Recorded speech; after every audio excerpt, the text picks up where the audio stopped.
Sneaker world. Welcome back to the show, man. Welcome back to the Sneaker Guy podcast. I'm your host, JT the Cool Soul, and today we got us a versus battle, bro. I know what you're thinking.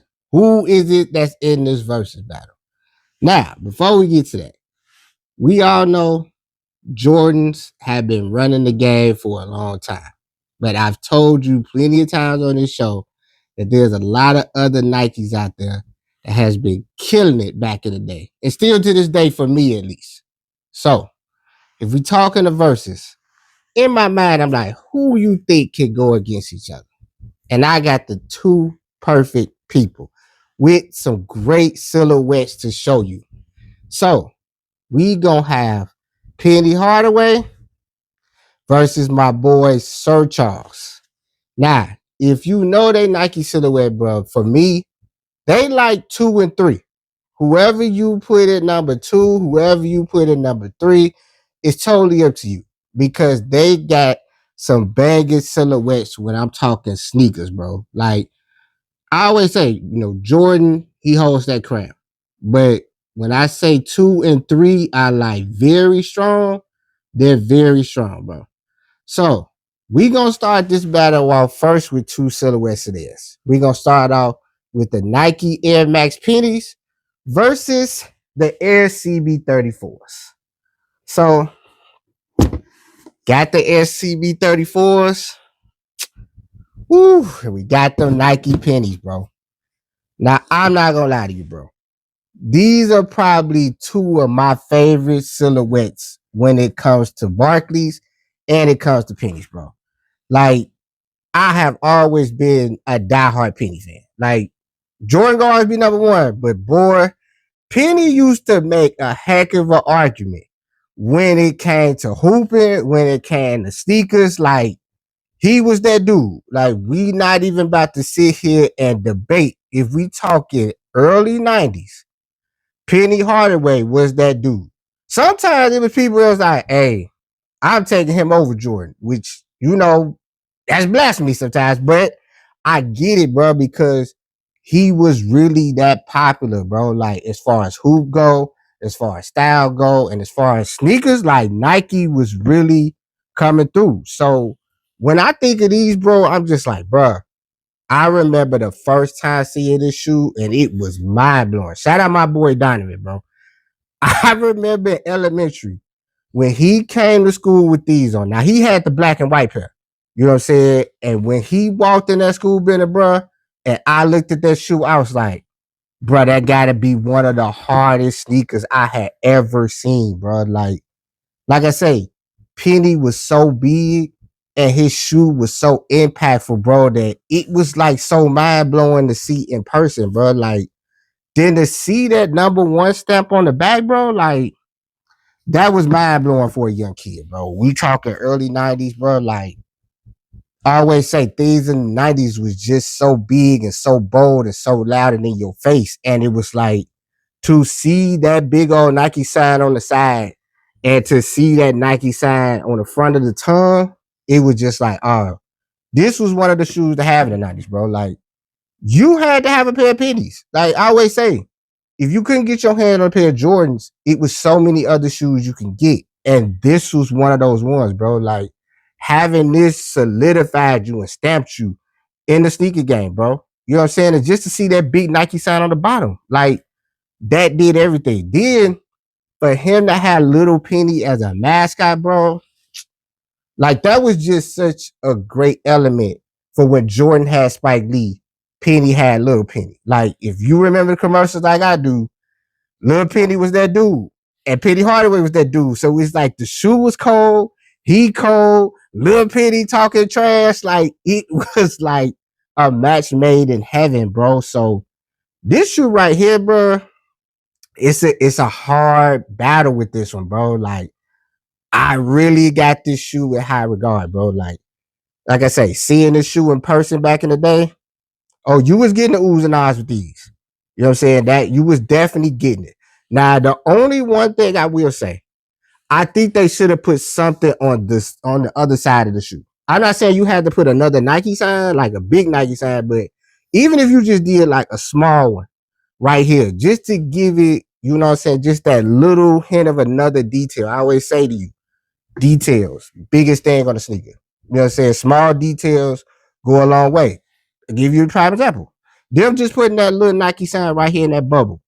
That was a small detail, but it goes a long way. Like it still made something big on the shoe. Now, if we talking they going against the CB34s, now I'm not gonna lie to you. This is when it gets real technical and real difficult. I always say in a versus battle, if you know you coming with a hard hitting song, that other person gonna make sure he come with the best next hard hitting song. And the CB34s, bro, this one right here is just, man, when I say a classic, bro, this is a bona fide classic. You know what I'm saying? From the Nike sign on the strap to the, well, what we call the dinosaur teeth. Then my favorite hint on the shoe, to put Sir on this shoe and to put Charles on the bottom of this shoe, that's gonna be a hard matchup, bro. Like this shoe right here. Now this one had the 90s in a different type of chokehold because we talking Charles Barkley now. We talking aggression. We talking he don't care. He talking trash to you. Like none of what you be talking to Sir Charles means absolutely nothing. Like he told you, my man is not here to be a role model. You can get that out your head. And when Nike made this shoe, now I think they did just super phenomenal. And I'm gonna tell you why. Because to put leather in certain spots and then to put those hint of nubucks in other different spots, I think that gave this shoe a more of a slighter edge than this shoe. You know what I'm saying? Like I still love the pennies. Like don't get me wrong, but this Barkley just brought so much more. To put the word CB34 at the top, put the little, Charles Barkley logo, man, like that was dope. And at this time, putting a strap on the shoe was like big time. You know what I'm saying? Having a strap on your shoe was a big time thing. You know what I'm saying? And this shoe was just reigning supreme. Like this probably for me, because everybody got their different opinions of what's their favorite Barkley, but this by far is the best Barkley ever made. Like all the other silhouettes, fire. You know what I'm saying? Hands down, they fire. But this one, it just brought such a different element. And what they did different, what I just said about the pennies on the other side, just putting that small Nike sign over here, because I always say on the inner side of your shoe, it's always plain. But if you just put like something small, that at least gives it an eye catch. You know what I'm saying? Now they both got the air bubble, so I'm always gonna say, okay, that was the same. But it's always the little details, like the little circles they put going down the side of the shoe.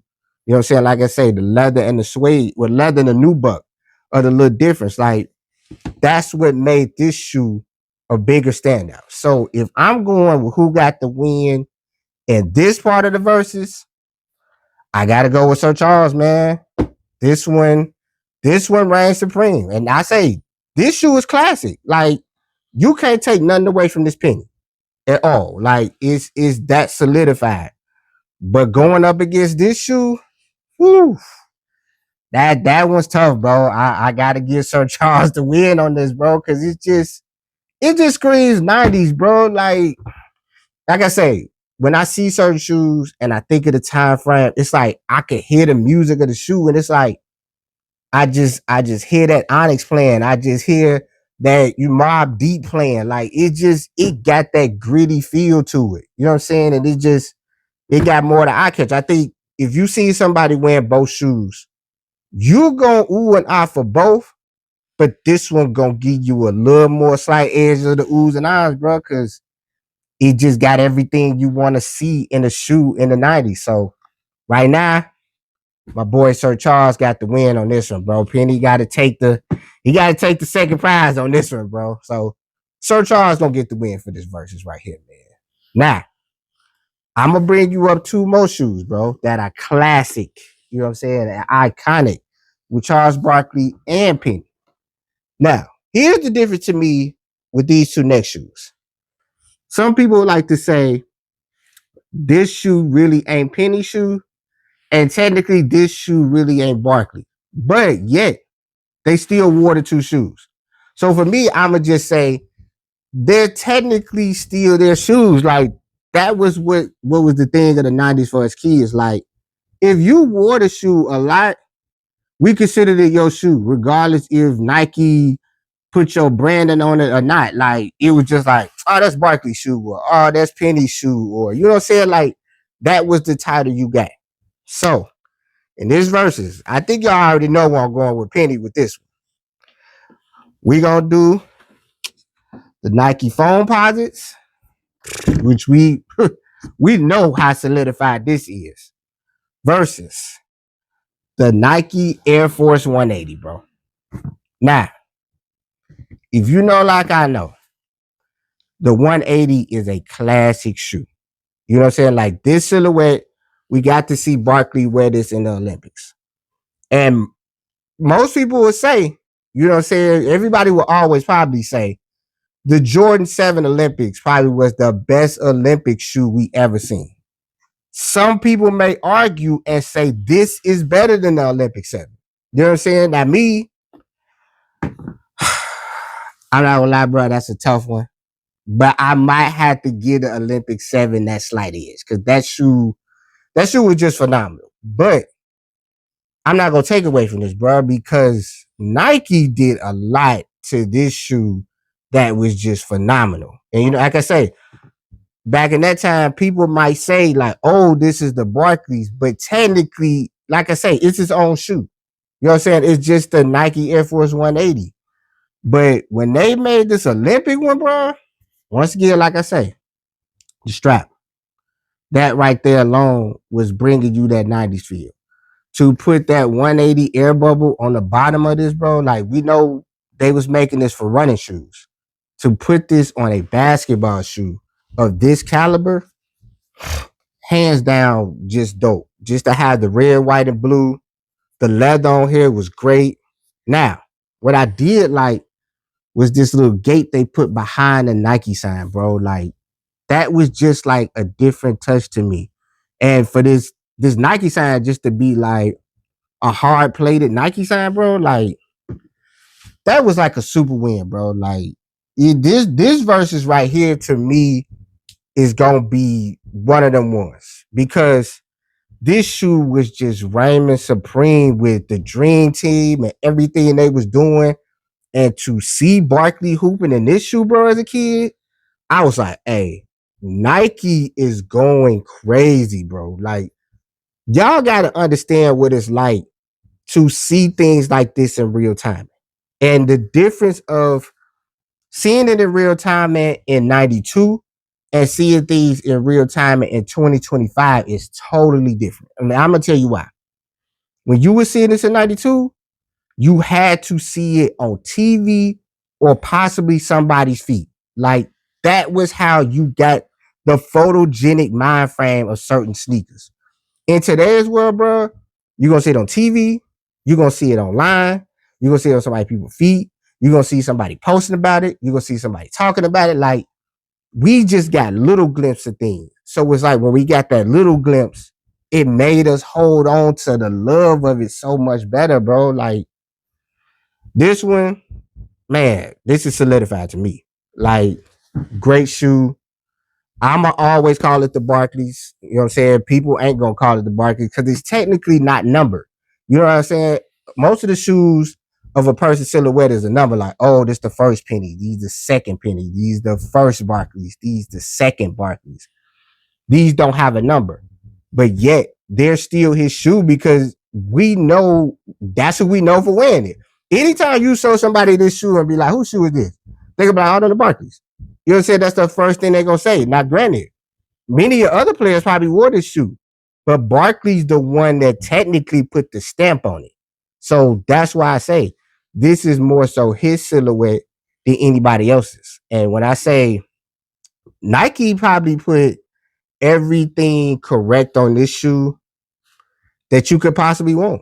So if somebody really was to say, oh, this was the best Olympic shoe over the sevens, I slightly won't even argue, bro, because it is a dope silhouette. It's definitely one of my favorites, bro. Like, this is one of the shoes I love the most. You know what I'm saying? Like, as far as just Nike silhouettes, it got it.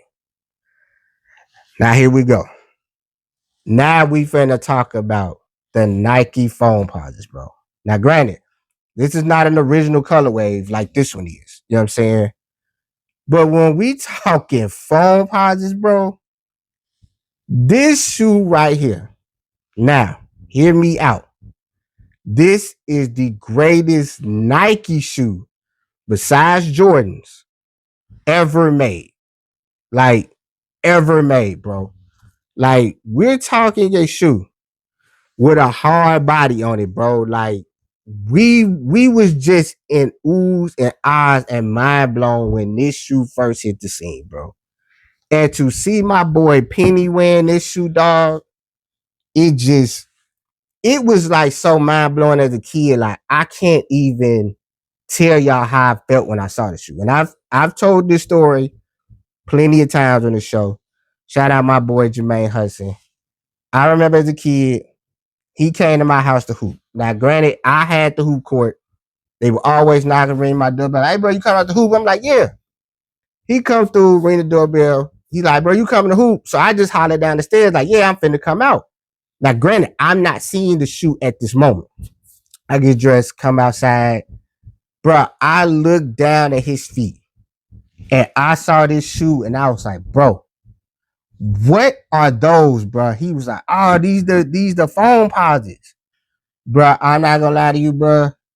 We played one-on-one and I kept looking at his shoes so much. I think my boy beat me like 32-20, like easily, because I just was like, bro, I never seen nothing this dope. To take like a hard gel, put this around the whole sneaker, and then just to put that penny stamp on the back. Oh, dude. What makes this shoe so crazy to me is because I'm like, it's so plain, but yet so unique. That's what made this shoe just that great of a shoe. Now, granted, this is another one. Most people will say we consider these the pennies.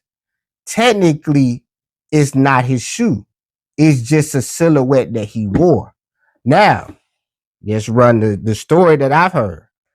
Originally, we know this shoe was made for Pippen.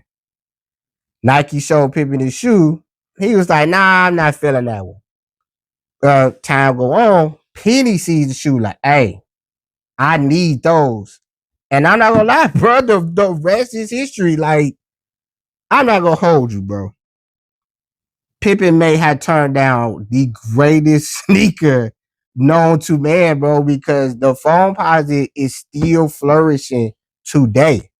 Like, it's still technically one of the greatest Nike shoes ever made. Like, we've seen this in multiple colors, multiple styles. You know, it's a foam posit. It's like that great. And it's just like, to me, Penny got his hands on the dopest silhouette to me that Nike could have ever just thought to do. You know what I'm saying? Like, bona fide classic, bro. Like, you can never go wrong with a pair of foam posits. Like, when this shoe hit in the 90s, now granted, this shoe was going for like, what I want to say, 180 at the time. And I know in y'all mind, y'all like, that's nothing. But trust me, bro, in the 90s, $100 for sneakers was high. So when we get into the 180s to 200s, we like, whoa, but it was worth it for this, bro. You know what I'm saying? Like, that's how big and impactful this shoe was. And to watch my boy Penny playing this shoe, bro, it just set the tone at a different high level. So for both of these shoes not to technically be their silhouette, it's still marked in the history books as one of their dope sneakers. You know what I'm saying? Like, people always say this is probably, Penny's greatest shoe ever. It just depends on who you ask. Like, I definitely love the foam pods. Like I say, I got it as the second greatest Nike shoe ever made. You know what I'm saying? Like, you can't beat this. This one is hard to beat and hard to defeat. You know what I'm saying? Like, foam pods was really running the game at that time. And I think, I ain't gonna say it's running the game now, but it's one of the sneakers that you could take from the 90s and cats are gonna still love it. You know what I'm saying? Like it's loved by older cats and it's loved by younger cats. You know what I'm saying? Like in this versus, bro, I'm gonna have to give it to Penny, bro. Penny won this one. Like, don't I say, don't get me wrong. I love this 180, bro, because just everything about it, detail wise, has it. From just from that little gold that's right here. I'm like, dang, that for them winning gold, he put the gold on the shoe. And to think about it, this was already on the shoe before they won gold. So Nike just like, oh, y'all gonna win this. We putting this little gold hint on this sneaker. But man, that foam posit was just, oh man, bro. It made the 90s something different. And it was like, for this not to technically be his silhouette, because it's technically not even a number. Like when you think of Penny's 1, 2, 3, 4, 5, like this ain't even in the number bracket. But it's where the story starts for me with Penny, bro. Like you can't beat this one, bro. From that little penny sign to the penny sign on the back. And I always told you, he had little Penny as his mascot, and Penny was just that dude, bro. Like everybody wanted to be Penny. Like we was rocking with Jordan, but you wanted to be Penny, bro. Like I say it like this: Jordan was like that dope cold uncle, but Penny was like that cold cousin that you had, bro. Like you idolized your uncle, but you wanted to be your cousin, bro, because he was doing his thing, bro. He was really holding it down for Nike. Like that's why I say Nike was so strong in the 90s, and the silhouettes they was making, they left such an impact on the game. So like I say, in this one, bro, we going with Penny for this win. So right now, they 1-1. You know what I'm saying? Barkley got one on the first go round. Penny got one on the second go round, bro. But I do want y'all to tell me, like, which one do you think? Do you think the phone posit is better? Or do you think the 180s? Like, everybody gonna have a difference of opinion. People may be like, bro, it's that 180 because this is better, the leather's better, that I get it. Dope sneaker. Don't take nothing away from it. But trust me, half of y'all was there, bro. You know what this did in the streets. Like, you know the impact of phone posit left. You know what I'm saying? Like, this was by far just something different that Nike did that we had never seen, and it's never been duplicated again. I'm not saying this has been duplicated, but you got a stronger chance of a Nike company. I'm not gonna say Nike company, but a company making something close to this. This right here, it was too unmatched. They didn't even know how to even go about it. You know what I'm saying? Like it was done just such in a way that was just so out of this time frame. You know what I'm saying? Like if you look at the shoe now, you would see this and you would think like, oh, this came out in 2020. We talking something that came out in like the 90s, bro. We talking like 96, 97 for a phone posit, like unmatched, bro. Easy win with this versus, bro. We going with the Kings.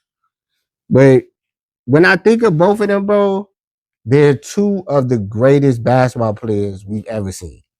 And for Nike to give them the shoe to match the personality, that's what makes this even better. You know what I'm saying? Like, and they got plenty of more silhouettes, like from the penny twos and the penny threes to the Barkley 1, 2, and 3. Like all of those silhouettes, they stand the test of time. We've seen them at their best. And to be honest with you, bro, like they probably have the two best silhouettes, you know what I'm saying, as far as Nike go. Like some people may argue and throw Dion in there. You may even throw Ken Griffey in there, but I think they're 2 and 3. Easily. Barkley and Penny is 2 and 3 because from everything you see it to, like I say, CB34s to just the Penny ones, like all of these type of sneakers, bro, was just, like I say, something big, something impactful. And when you're playing at the level that Penny's playing and you're playing at the level that Barkley's playing and you're getting to have a dope shoe, that's giving you the Jordan effect. Like both of these two guys got the same Jordan effect that Jordan got. You know what I'm saying? Like, everybody wanted their shoes. Everybody wanted to play like him. Everybody wanted to have the attitude of Barkley, but yet the smoothness of Penny. You know what I'm saying? Like, that's what made this versus so dope to me, because I knew, I was like, bruh, between Penny and Barkley, them probably the two people that I know got some dope sneakers in their silhouette calendar. So I hope y'all enjoyed this one, man. Like, but y'all let me know. You know, I'm tripping, because some of y'all be like, boy, you crazy. Barkley was smoking Penny. And some of y'all may be like, nah, boy, Barkley didn't have nothing on Penny. And that's what I say. It's always going to go off taste, but you know that they both had dope silhouettes. So it's like, whoever you choose, you know, I get it. But y'all let me know who y'all got for the win, bro.